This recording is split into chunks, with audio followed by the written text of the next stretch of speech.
командира, дай-ка мне такой план исполнения, такой план исполнения, точь-мочь, командира, вспомни мне, вишке, кума, командира. Здравствуйте, дорогие ребята! Шум братада, кельгама ялгат. На прошлом уроке мы с вами познакомились с культурами, возводимыми в поле, а также с его богатым животным миром.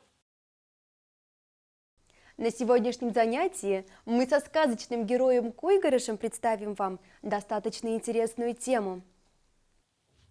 Давай скорее начнем. Нас ждет много интересного. Друзья, послушайте стихотворение и угадайте, про что мы сегодня с вами будем говорить. Вот он хлебушек душистый, вот он теплый, золотистый, в каждый дом, на каждый стол. Он пожаловал, пришел. В нем здоровье, наша сила, в нем чудесное тепло. Сколько рук его растило, охраняло, берегло. Как вы поняли, сегодня мы познакомимся с обычным и постоянным продуктом на наших обеденных столах – хлебом. Тема нашего сегодняшнего занятия будет называться «Кшись». Козя шись. Хлеб – наше богатство. Хлеб – символ достатка и благополучия. Мордва его с испокон веков сравнивали с золотом, с солнцем, с самой жизнью. Хлеб берегли, в честь хлеба слагали песни, хлебом солью встречали гостей. Друзья, на макшанском языке хлеб – это кши.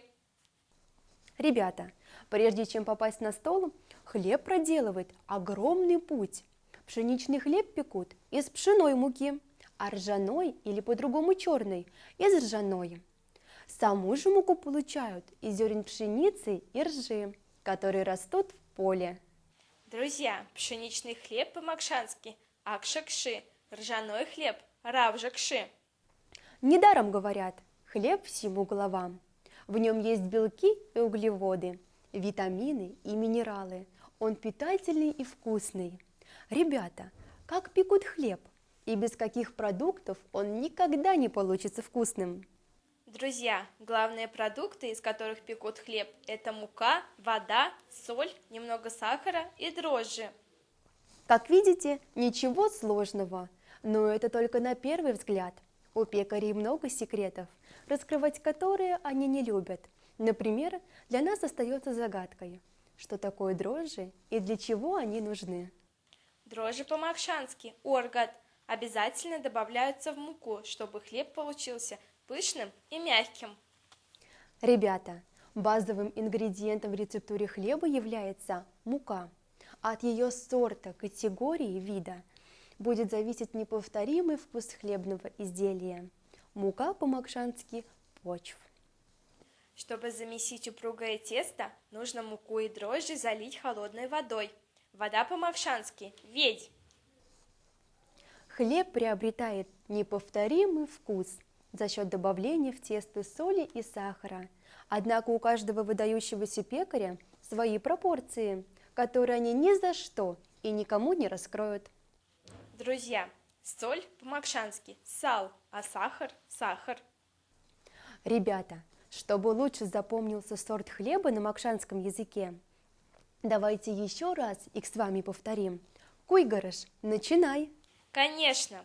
Друзья, повторяйте за мной.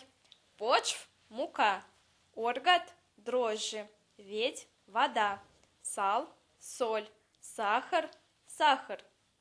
Все правильно! Ребята, какие вы молодцы! Хлеб – это один из самых популярных продуктов в мире, без которого, пожалуй, не обходится ни один день нашей жизни. Поэтому неудивительно, что у него есть свой праздник – Всемирный день хлеба, который отмечается ежегодно 16 октября. Всемирный день хлеба по-макшански – Сембимастерань Кшинила. Друзья, кроме хлеба, к хлебобулочным изделиям относят булки, ватрушки, пироги и блины.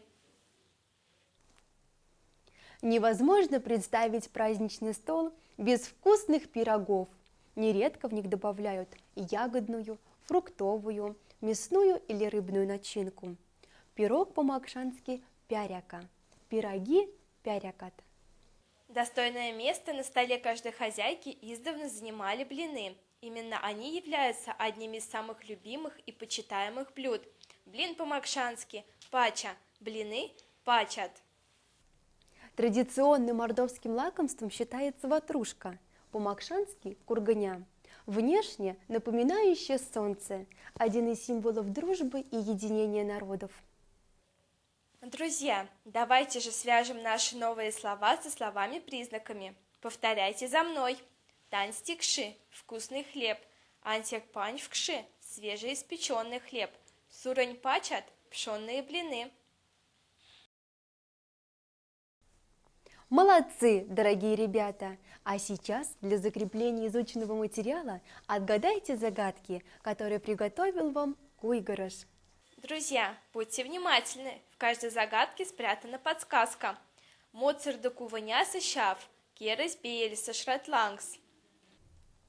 Ребята, Куйгарыш загадал нам продукт с хрустящей корочкой, который есть у каждого на обеденном столе.